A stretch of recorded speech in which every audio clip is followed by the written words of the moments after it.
Welcome to our Mythology podcast. I'm Daniel Farrand, owner of the company Horns of Odin, and I'm joined, as always, by Dr. Mathias Nordvig. Hello, everybody. This time we are just us talking Just, about, yeah, cleanliness and hygiene and stuff like that. just the two of us. Just the two of us. I like these ones. These are my favorite. If I sound odd, I apologize. I'm out on the road again. I feel like I'm out and about all the time at the minute.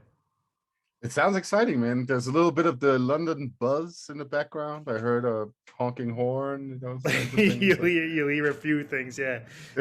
So yeah, I'm in London. I feel like I've been all over. I was in Llandudno and saw Sean Parry a few days ago. Got some new tattoos. Yeah. Tattooed my ear around the rim of my ear. I got the runes from the Usaberg ship that say "Man knows little," which I thought that was very apt for me. Anyway, I thought that was very fitting. I like it. I think it's cool. I got another finger tattooed, of course, and then I got some more on my leg done on my Latin style, like Celtic leg piece. Cool. And you also have been getting tattooed. Mm-hmm. Yeah, I got a little bind rune on my bicep, on my left arm. Yeah, it's my son's name in a bind rune. So just got that done over the weekend. Looks good. How's it healing? I think it's healing just fine. It's actually one of our longtime fans, Guy Anderson, who's a tattoo artist down in Colorado Springs, who came up and tattooed me in my own living room. Oh wow! Oh nice. That's pretty cool. Yeah. Was it hand poked or was it machine? No, it was machine. And yeah, he did like this cool what do you call it? Like he added a little bit of white in it, so that it gets a little pang and pow. And yes, that's there we go. It's a special one. Very much is.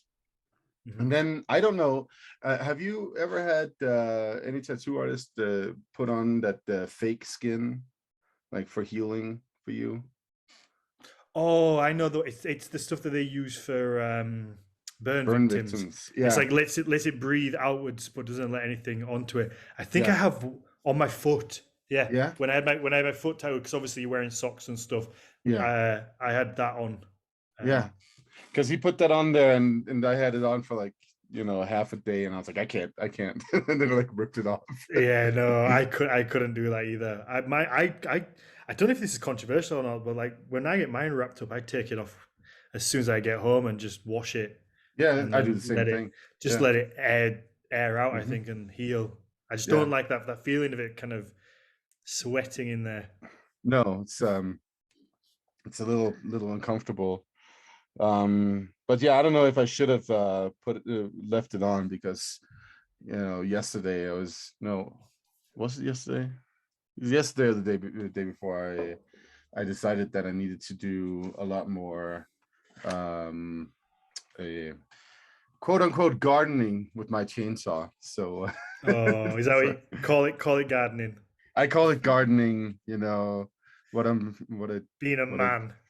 I'm being so much a man. Yes, doing man stuff. Cutting down big ass trees that fall in the storms that we have around here.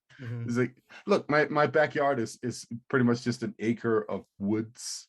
So like you have to sort of like you have to be your own what do you call that, logger or something like that. Woodcutter. How much wood could a woodcut cut if a woodcut could cut wood? I think it's chop. I think it's actually chop, isn't it? How much wood could a wood? I think chop or wood? I don't know. Is it how much wood could a wood? No, I think it's cut. I don't know. Do you have a log burner at least? No, I don't. Oh yeah, no, we do have like a wood stove, but it's not like a. We need a better one. We need a whole fucking fireplace, a big one. Yeah, you do. Yeah, and a nice chair that you can do the podcast in front of. Yes. Fall asleep. Oh, chuck. That's it. How much wood could a woodchuck chuck if a woodchuck could chuck wood? There we go. Thank you, Eunice. Thank You you. I've practiced it before. So we're going to talk personal hygiene, and the reason is obviously we didn't really have a topic because this was last minute, and I had the amazing opportunity to go and hang out at the British Museum today, which was a lot of fun. Richard Wakeman was kind enough to show me and Alyssa around the British Museum and give us a whistle stop tour of all his favorite things, which was it was so much fun because it's the first time I'd been there, but obviously he was saying they have 7 million artifacts in that place. mm-hmm. So, and he said that that's not even the true number because like some of these single artifacts are like actually a bag of like flint heads or whatever. So then I'd be like 60 in there. So Right. the true number is they don't really know. And he was kind enough to kind of just take us around and show us all the bits that maybe you'd normally miss, or when you're kind of like flying around on your own, you might not understand the significance of different things. And it was fun. We got to look a little bit behind the scenes as well. Mm-hmm. So it was a really fun experience. But in kind of like the Viking area, there were some combs, and he was telling me about one of the combs that had I guess a gentleman had carved his name in runes and said, "I made this comb."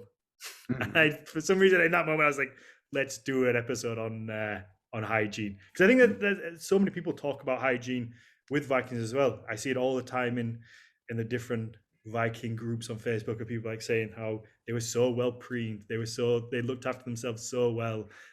They were stealing all the Anglo-Saxon women. That's one that Right. always seems to pop up as well.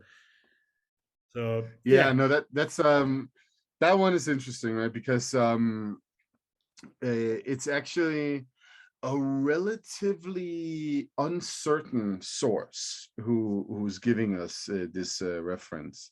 That was John Wallingford, who lived in the 13th century. He died around 1258, and he's writing in his chronicle, the Chronicle of John of Wallingford, that oh, well, how original that name is. right, I mean, like, come on, man. Let's give it I'm some gonna name pizzazz. this chronicle after me. Yeah, give it a little bit of something.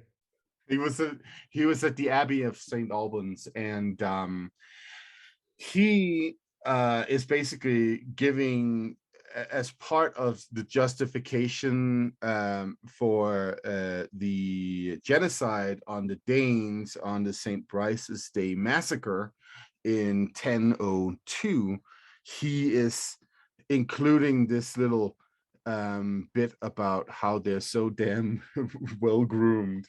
And that's like part of the reason that Ethelred the Unready is like, yeah, let's kill them all.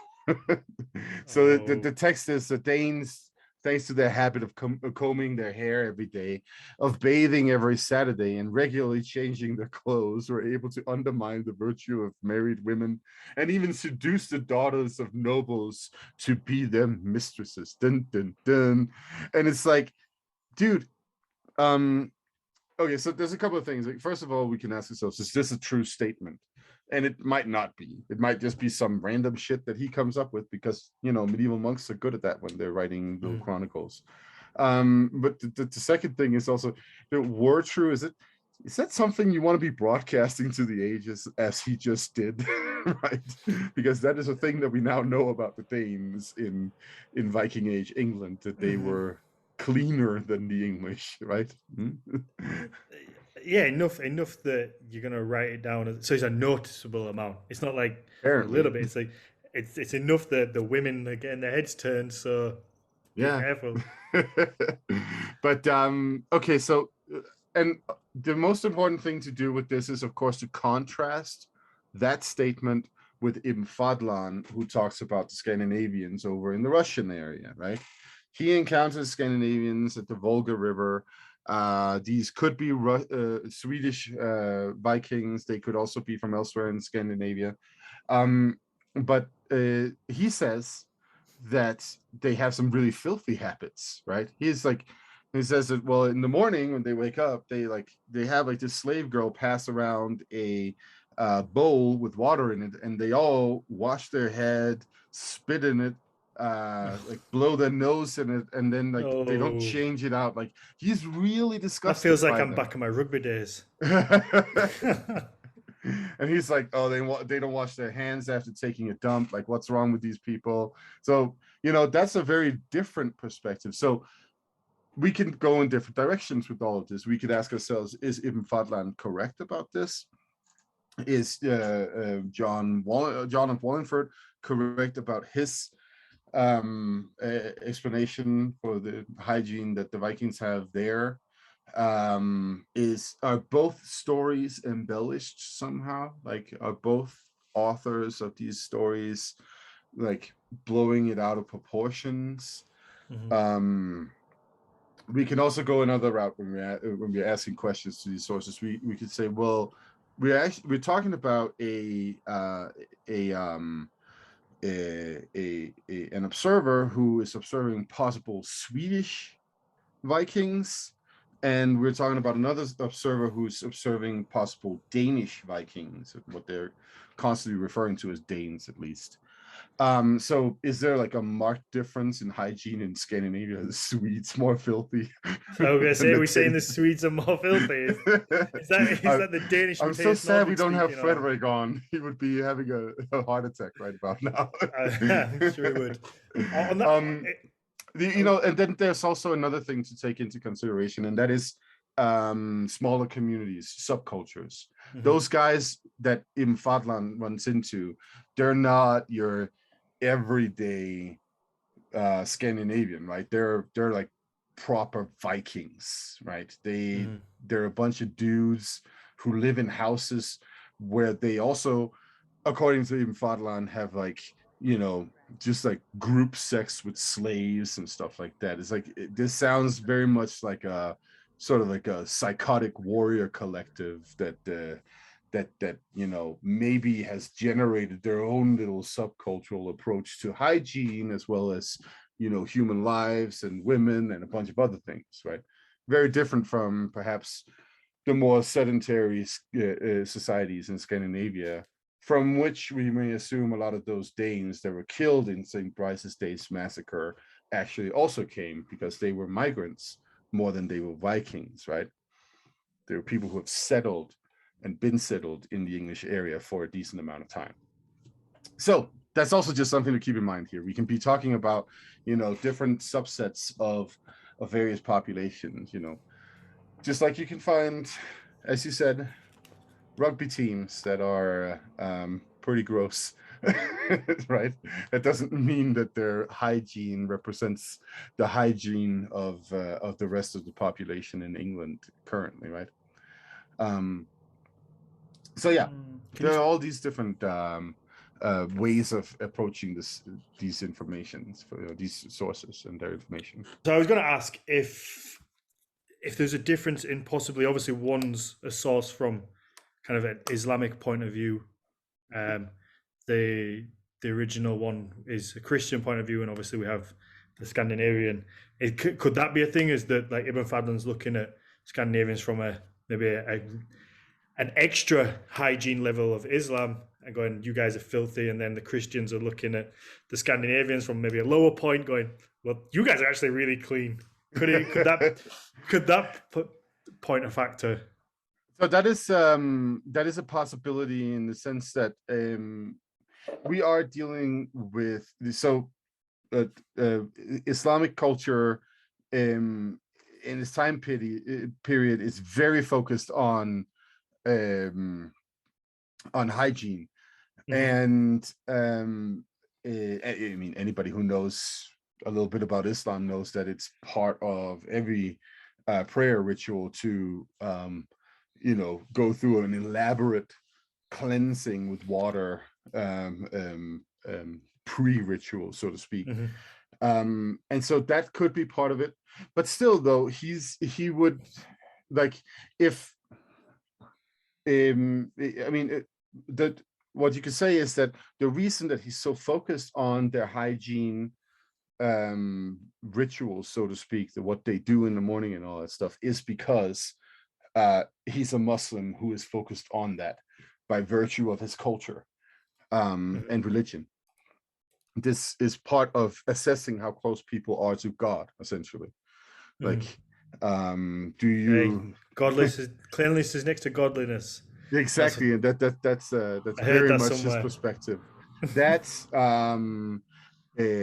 also, sexual activity is also a marker of how close you are to God, and it's very clear that his perspective is that these Vikings are definitely not particularly close to God. Like they're very far away. Mhm. But the question is then, is he embellishing to make them seem more disgusting? Why would he? The biggest question is always, why would he load a bunch of lies onto his description of, for instance, of everything that he says about their rituals otherwise, the burial of the chieftain and all that stuff fits perfectly with the archaeology that we have available. And there are even like these weird cross references where you can see that he has observed stuff that, in context of the medieval literature in Scandinavia, has like seeped into the source material through mythology and cultural memory and that kind of stuff. So it's like it would just be weird if he like, so meticulously described something that is so historically on point otherwise, and then added a bunch of lies and embellishments just to make them seem grosser than they are and all that stuff. It's the same with the tattoos too. Like he tells us that they're tattooed. Everybody's been like, oh, well, we can't trust that because we don't have any other sources, and he's like some outside observer. It's like, yes, but everything else he says is pretty fucking accurate. Like, it is so on point. Yeah. So I guess from my like very layperson perspective, I feel like I could understand him lying more from a sense of trying to downplay the heathens and the uncouth and uncivilized, and the hygiene's very low, rather than John. I can't remember his second name. John, old it's just old called John. John. Old John. I don't see why he would lie about them being really clean, because So that feels like an odd thing to that's like bigging them up and being like, they come well, over so here there's stealing this our couple of women. things that you have to consider here in terms of the development of English literature on the English past too. The cut is the Norman invasion, right?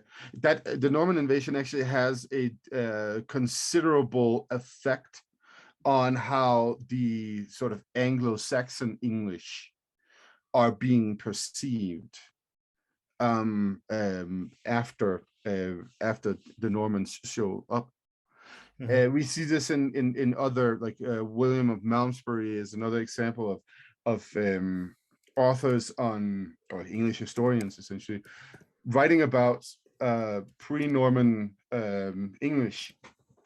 They do seem to make them a little more savage, a little more primitive than than than than how they feel about themselves post the Norman invasion. Because there was, this is something to keep in mind, the Norman invasion in English culture represents a huge split, right? It represents a societal, social, structural, institutional shift where all of a sudden we have like the Anglo-Saxon elites, right? The old Anglo-Saxon elite are being dispossessed after William the Conqueror conquers England. This is a very intentional move on his part to make sure that he does not have an opposition, right? And it's actually quite interesting. There's a huge lack of investigation and research into the role that Scandinavians actually play in all of this, because it kind of looks like the Normans, they come in and then they're like, oh, you Scandinavians over there who still have a castle here and there or descended from somebody, By the way, we're also descended from Scandinavians, and you have a bunch of issues with this old Anglo-Saxon elite. Like, let's fuck them up together, and they're like, yeah, sure, let's do that. That's what it seems like. Yeah. So there's something that's happening there, and so this seems to also create a bit of a culture, like an anti-Anglo-Saxon culture later on, and that might be part of why someone like John is sort of like writing this kind of stuff. Like, it could be him just actually kind of like giving a finger to the old Anglo-Saxon elites too. We shouldn't discount that, at least. Okay. And we should also ask ourselves, what is the motivation for somebody like Ibn Fadlan to so meticulously detail so many aspects of this Scandinavian Viking culture that he encounters in the 900s, and then like just like full throttle lie about the hygiene and not other things. Like, he does not seem to be embellishing that much. This is both a like, it's kind of suspect that you have a historical source from this time period that doesn't lie too much about some like fringe group of people that it encounters, but there seems to be very little motivation for him to do that, because Okay. what he's just doing is that he's mostly focused on the peoples in the region that are either converted to Islam already or on the verge of doing so. That's the people he cares about. He spends a lot of time telling us about different Turkish peoples, for instance, on his journey up there. He spends a lot of time talking about the Bulgars and so on, and he just like talks a little bit about these Vikings and then moves on from there. Do we? So This is a little bit off topic, but do we get many Scandinavians converting to Islam? Do we know of many? Are they successful at all? so I mean, it's not impossible that there were some who did. I mean, the ones who spent time, for instance, on the Volga River could have. Some of them Because could have. obviously we Um, know of so many who converted to Christianity. mhm. It's not impossible. So I mean, the Arabian sources, they only once in a while would talk about these Scandinavians, the Rus. Quite often, they're not really capable of distinguishing what they call Arusia from Sakalipa, the Slavs, right? They see all of these people as pretty much the same. Sometimes they even also say like, oh yeah, they are kind of like the Jews too. They sort of like, they all come from the same group or something like that. They're very sort of like meh when it comes to them. Then in a couple of instances, we see, for instance, there is a Rus attack on some fort in, I think it would now be modern day Uzbekistan, on the coast of the Caspian Sea. Right. And there is like a description of this. I can't remember which historian is describing this, but there's a little bit of talk about how fierce the Rus are and all that stuff. But again, it's again sort of like more footnote style than anything else when they talk about them. Sometimes they talk about how they come and trade in the Caspian Sea or in the Black Sea, and that's really that. So they don't really care. That's the thing. They don't really care. Oh, fair enough. Yeah.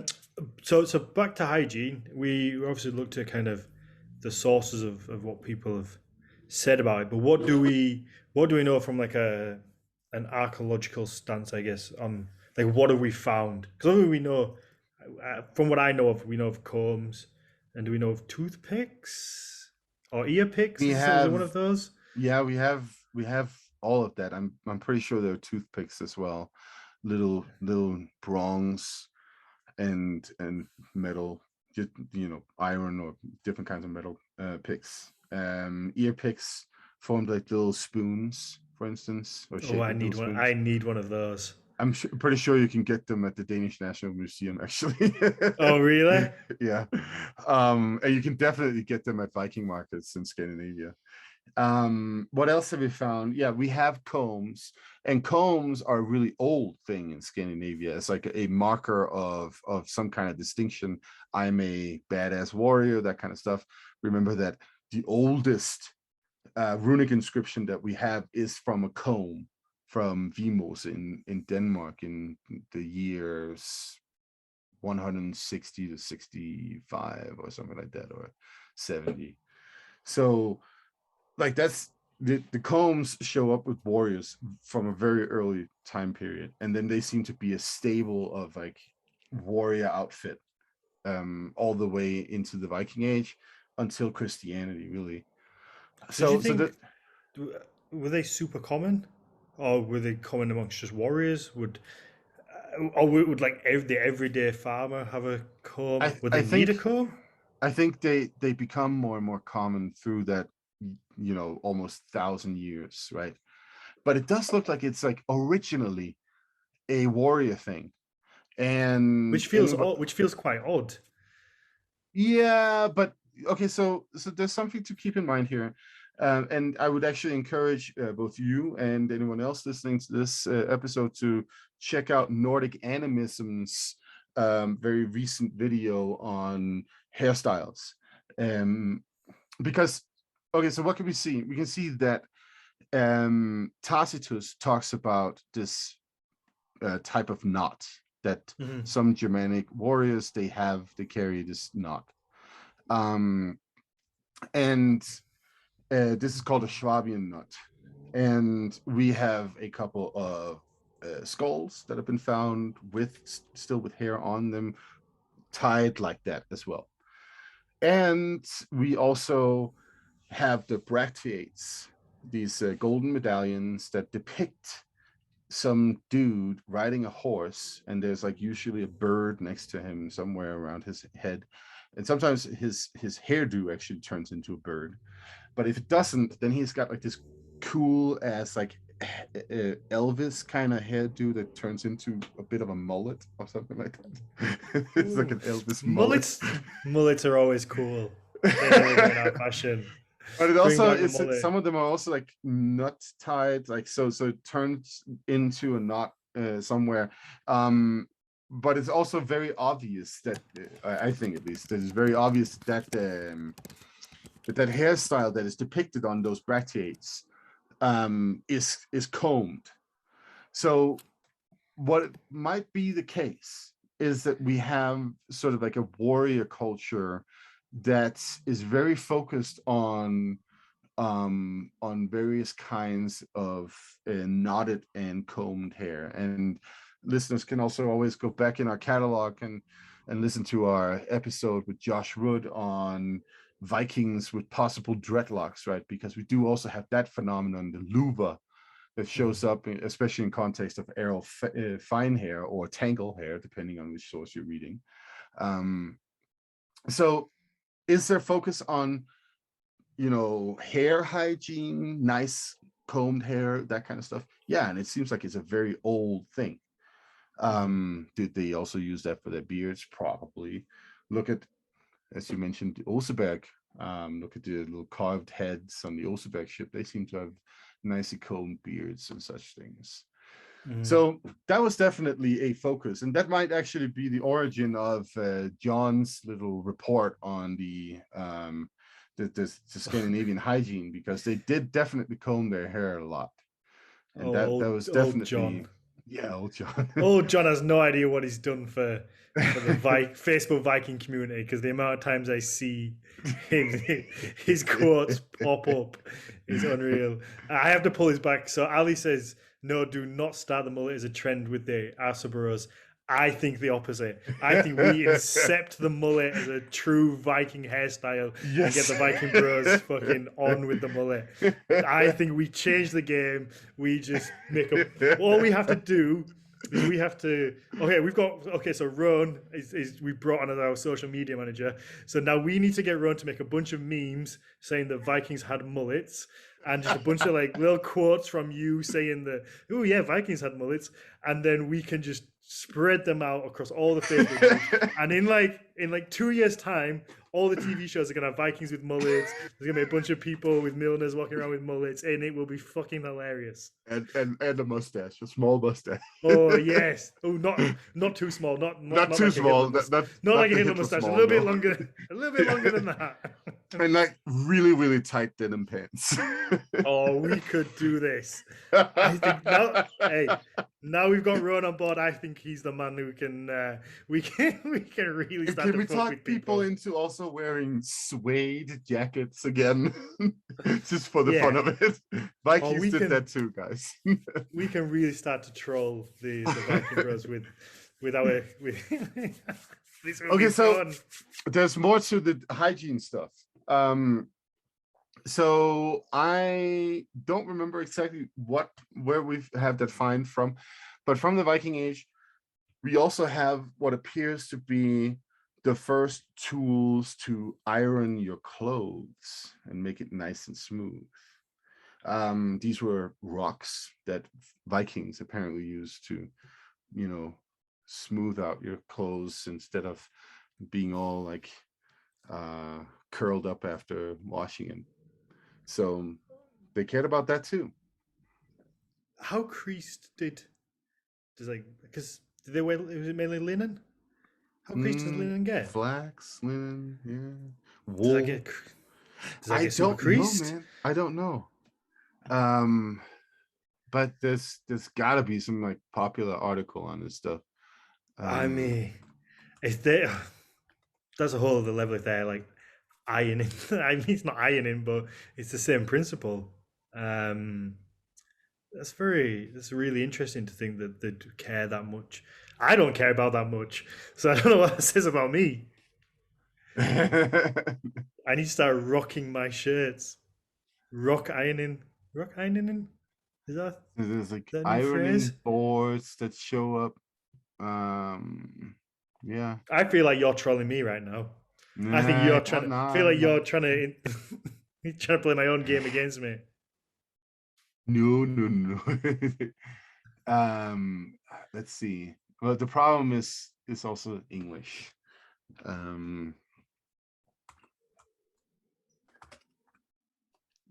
mean, I love when we get something like this that completely. It sounds insane. Let me just navigate. I'm trying to think even how it would work. Would you get one flat rock and then get one round? That's kind of an hilarious thought now.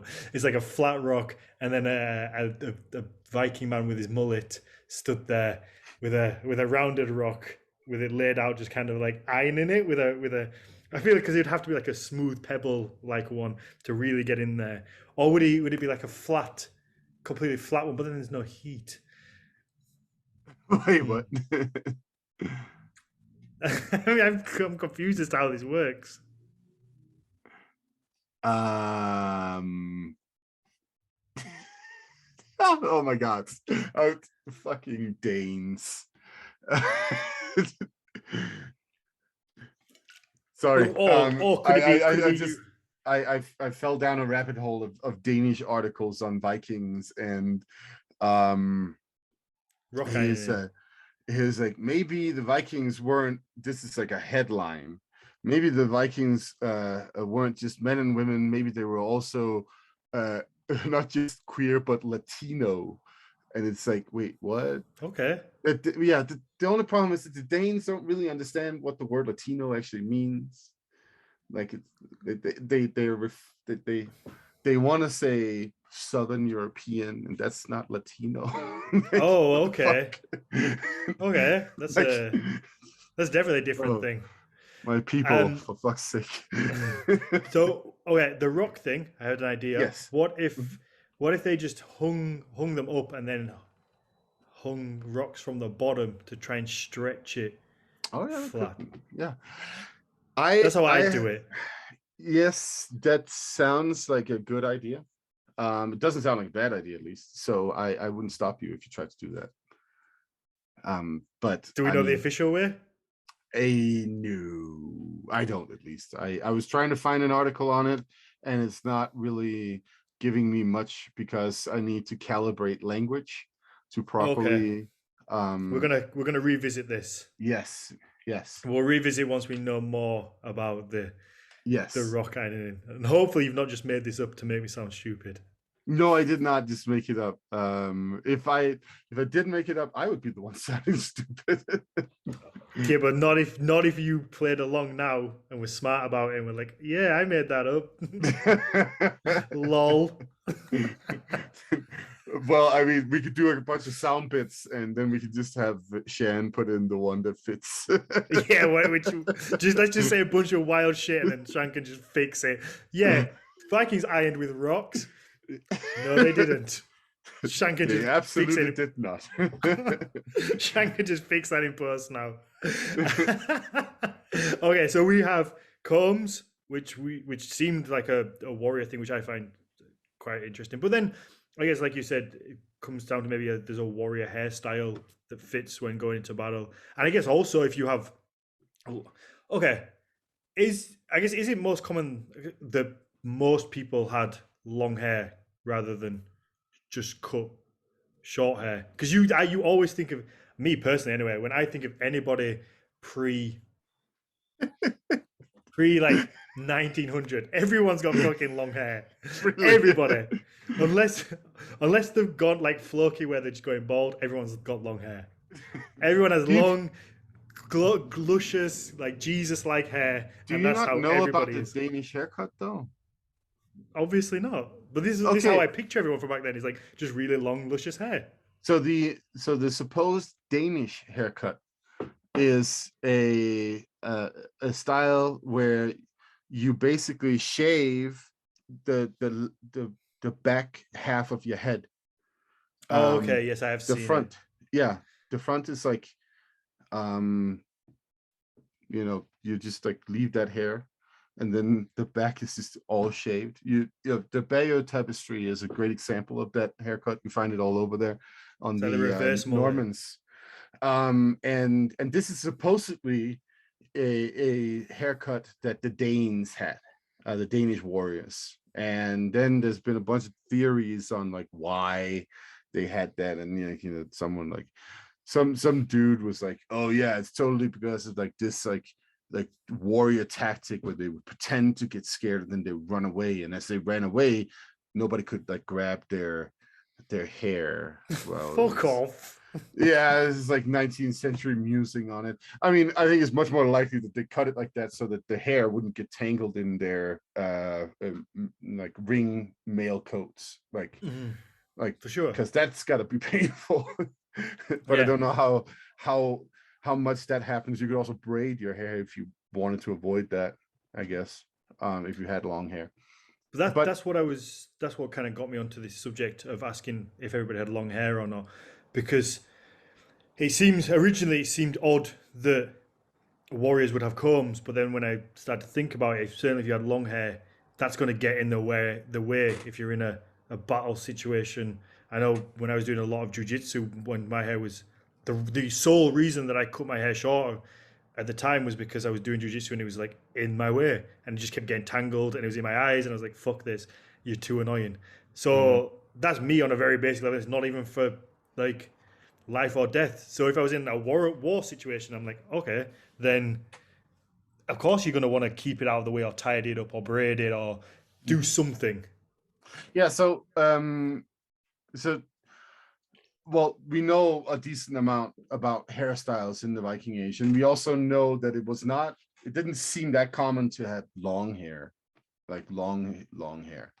We in the depictions that we see from the Viking Age, we see bowl cut, like that was a pretty fashionable hairstyle back in the 800s across Europe, and it's thanks to the Franks.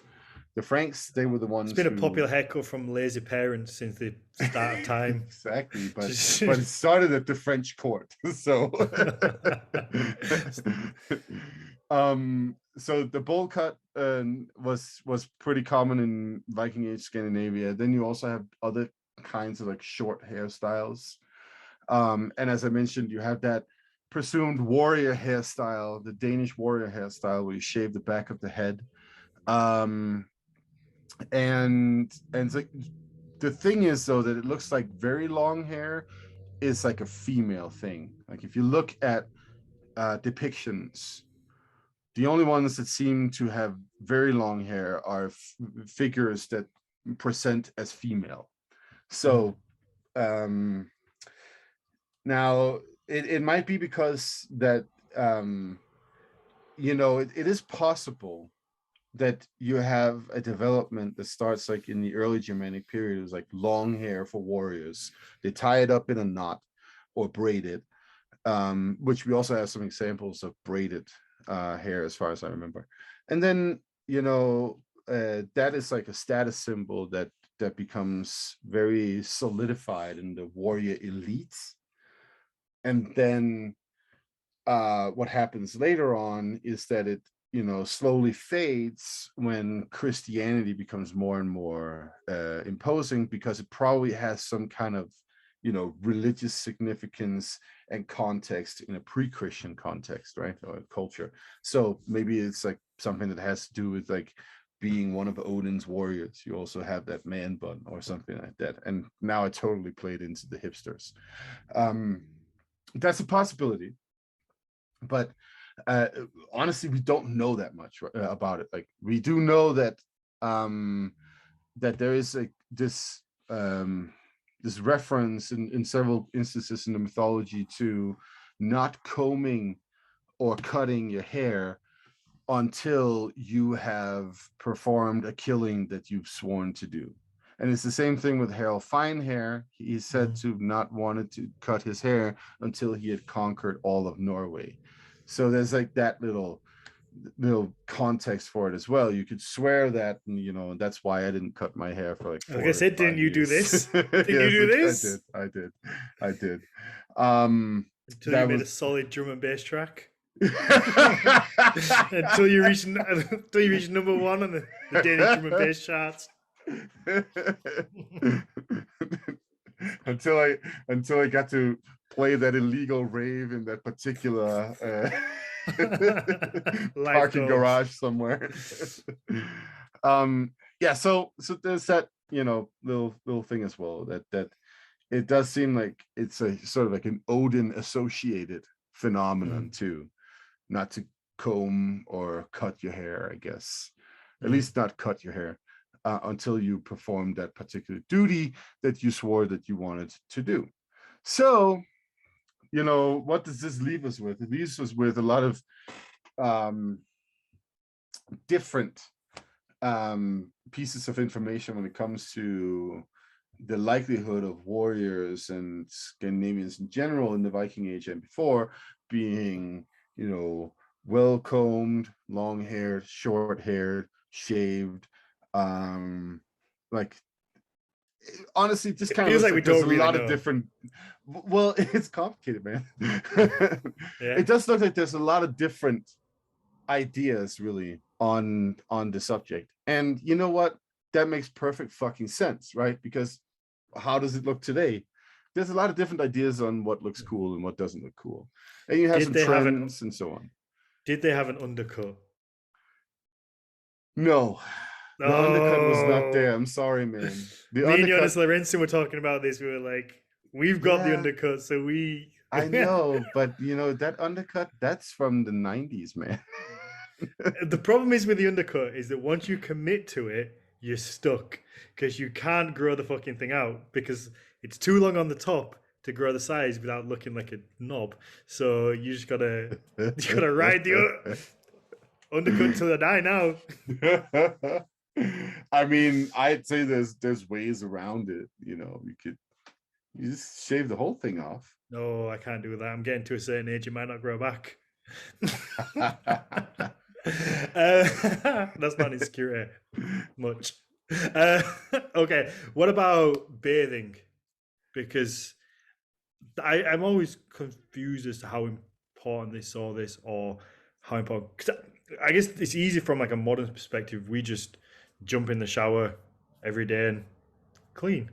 Hmm. It's not particularly hard. They're in our houses. It's simple to do.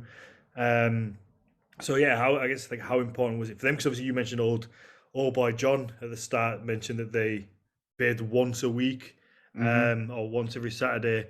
So does that mean that Christians were bathing much less than that, or at least Anglo Saxons were much less? Um, I once a think I week's think that's very rough. regional, actually. Again, we're dealing with very regional cultures. There are some cases we see people bathing more, in some cases people bathing less. In the medieval period, we know that Like today, then. yes, exactly Yeah. like today. Um, we know from the medieval period that, or in the medieval period, that bathhouses are pretty popular throughout Europe. It's like you like in the 1300s, you'd be able to go to a bathhouse anywhere in Northern Europe where there's a town, right? So, like in Bergen, there would be a bathhouse. In Lübeck, there would be a bathhouse. In Stockholm, there would be one, and so on, right? So that's standard thing in urban environments to have bathhouses in the medieval period. And then they start getting weird about bathing later on in the early modern period. Um, and that's how perfume was invented. And like that's pretty standard. We can also see like in the sagas, for instance, like the Icelandic sagas, that bathing in volcanically, what do you call that, thermo volcanically heated pools in Iceland was a common thing as Um, well. Like if you go to Reykjavik in Iceland, you can see Snorri's little pool, Um, so they did that in Iceland, for probably from the very beginning. I mean, I would mhm. if I. Yeah, of course you would. Right. So I guess it depends maybe where you are and your accessibility to clean running water. I guess the easiest place to bathe is a lake or a stream, something Yeah, like that where you can just dip in and out. yeah. Because the other thing I guess I wonder is like, what about cleaning clothes? Like how because it's not like again things that we just take for granted as you just put your washing machine on and hang it outside or put it in the dryer. Hmm. But you couldn't do that back then, especially like woolen clothes, anything. Well, everything really, like the linen, all that stuff is just holds water and gets heavy. So I imagine you don't want to wash it too often because it's Well, just a yeah. I pain mean, to dry. if you need to use it, right, you can't just like wash it all the time. Well, but we know how does that work? You go to the river, and then you dip it in the water, and then you um if you have soap, um, then you use that on it as well, and then you hang it to dry after beating it on a rock for a little bit and like spinning it and all that stuff. Um, Is that a different rock that you used to iron it? I don't know, man. um, but I The mean, for a for a rock for lot all of people, occasions. for a lot of people, I think like clothing was probably more like, well, I have this pair of pants, and I have this shirt. Maybe I have an extra one. We have plenty of folk tales about somebody being given a shirt, Hmm. or folk songs for that matter. He's got this shirt. His wife made him this shirt. That kind of stuff. So like, I mean, people do have maybe like a selection of clothing items, but um definitely not at the same level as we do today, right? So in that sense, there's probably also summer and winter clothes that you wear this set of clothes in the winter, you wear that set of clothes in the summer. Hmm. um So it's not like again, it's tough because we it's can not going to get only washed that often, that's for no, we sure. can only think of like modern times, and we can just go to fucking Primark or like the whole fast fashion thing, and most people listening to this are going to have numerous changes in outfit and different t-shirts, trousers, jeans, all these different things. But I guess back then it was you had they said one pair of trousers and a top of some sort, like a tunic, and then that was it. You did everything in it. Yeah, Yeah, and you also have to consider that uh these smells of these clothing items were more varied, right? Because you would be spending your time with humans, with animals, with fires. You know, there'd be a lot of smoke, for instance, in a typical medieval household, Viking age household, you know. And Hmm. so in that sense, you know, whether or not you and your clothes smell particularly like armpit doesn't really matter, man. Like, Hmm. because the entire world is an armpit. Like Hmm. everything Okay, stinks. I just picked up on something from the chat, and it's not actually related to this topic, but I'm going to put it to the chat. Well, I'm going to relate to this conversation. Is women and like periods, like, do we have any? Because obviously that's happened since the start of time. Do we have any like idea how that was dealt with? Was there any reference to that in anything? I guess, like, do we know? Because I obviously, like I say, it's been there forever, and it's been something that's had to be. I don't Mhm. know if dealt with is the right word. Um, but yeah, that's got me curious as to if we know anything about that. Or I assume in like most cases, because it's women, usually they're not the ones writing down, and unfortunately in these cases it probably doesn't get mentioned as much as it should. I can't remember any sort of examples of direct reference to a woman being on a period and menstruation as such. Um, but we do have at least one scholar's interpretation of Thor's journey to Geröder, where Thor first has to cross this river that one of Geröder's daughters is, you know, said that the in the story it says that she's making it rise, and in scholarship that has been interpreted both as, well, she's like literally like peeing the river, Hmm. so you know, golden shower for Thor, because he's Hey, almost drowning. we don't kink shame on here. I'm not kink shaming, I'm just I'm not saying that saying you that is what are. is I'm just happening. saying. I'm just clarifying. We do not Yeah, kink shame. Whatever we Thor's don't kink into, shame. Thor, whatever you're um into, you knock you yourself do out. you, man. But Literally. there's also been suggestions that this is some kind of like mythological reference to menstrual cycles and all that stuff. And Thor, you know, shuts down that stream with a hammer. No, not a hammer. A rock. He throws a rock at her. Um, so Ooh, who says romance is dead, right, so like, oh, these Vikings, so charming. No, so there's, I mean, that is a like a possibility that has something to do with menstruation, but sort of like more of detailed descriptions of that, and um you know, ideas of like being hygienic and hygiene that goes with it and all that stuff. I can't remember any distinct examples of that. um I mean, there could be a reference here or there in a saga. That's not eh? impossible. I mean, what is it, Laxdale saga that begins with somebody complaining about the size of her husband's dick? So there's that, for instance.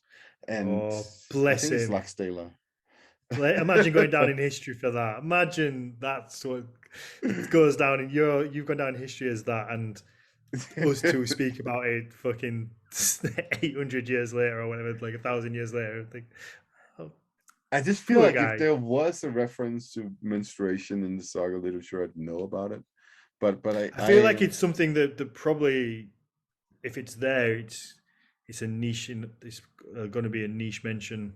well, Um, there's also the possibility that it has been left out of translations. It has been left out of you know, certain editions. Like, I mean, I haven't read all the sagas in Old Norse. I've read some of them in Old Norse. mm, Others I've read in translation.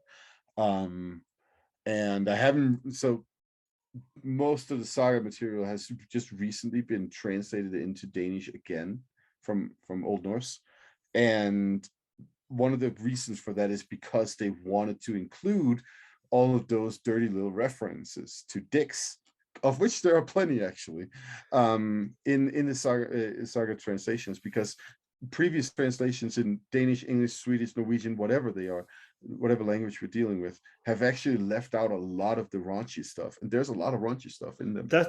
That's what I was just wondering if, because I assume for the most part when these were translated, they were translated by guys, and some men find women's periods to be super icky, and maybe they just didn't want to mention it, maybe, or like would leave it out because it's like, oh, well, it's not really important. And but I guess that kind of leads into the same thing as the raunchy stuff. For some reason, they were like, I'm not going to translate this bit, even though it's, which is fucking insane to me. That if it's there, it's there. Who cares if it's what? Who cares what it says? Translate what it says, because that's what it says, and everybody has you have a job, I guess, to do, to translate as accurate as possible, not to change it because you're like, this is a little bit uncomfortable for me.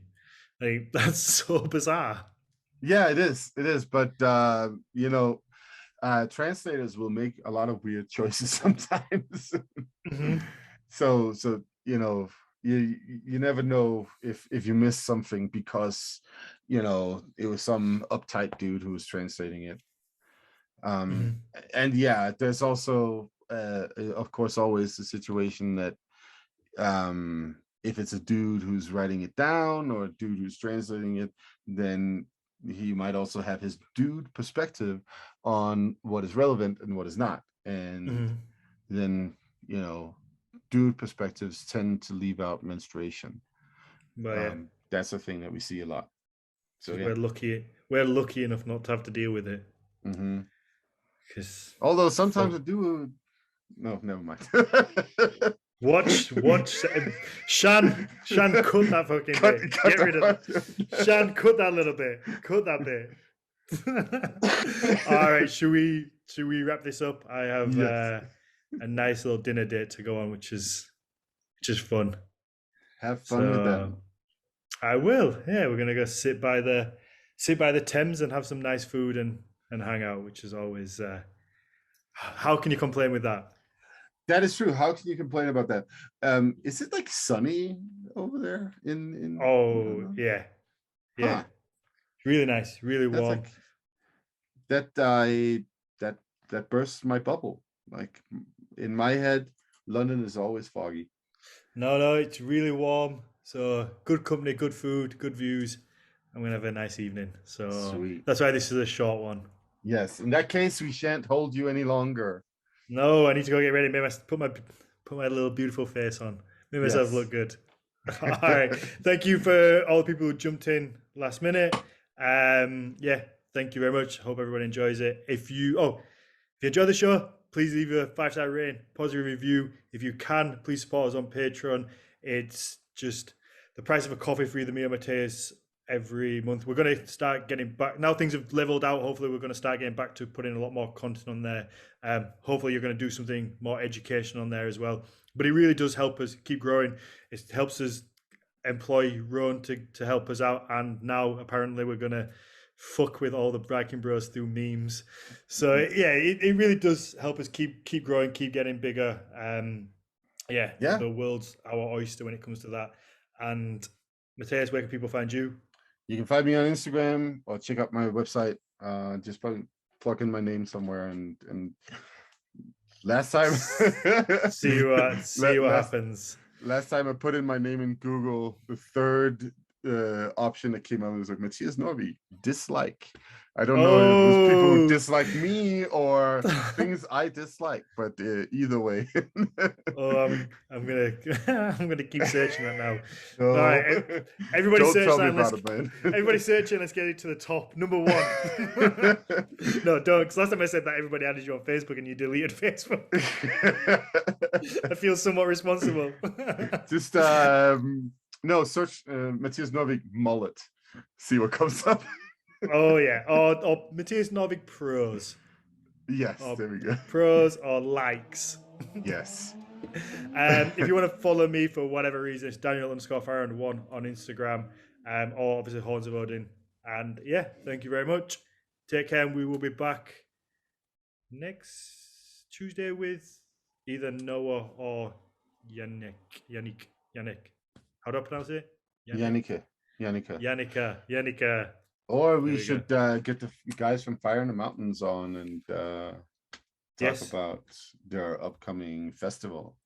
do that. And Joshua wants to come back on to speak about do an episode on Loki as well, which would be fun. Okay. Because I know the last one we did with Shane Smith, we touched briefly on bits, but it was kind of more of a fun, light-hearted comedy episode. So I think it would be nice to do a deep dive into probably one of the most famous characters of this whole mythology. Like the sound of that. Perfect. That's Cool. it. That's a wrap. Take care. Bye. Bye.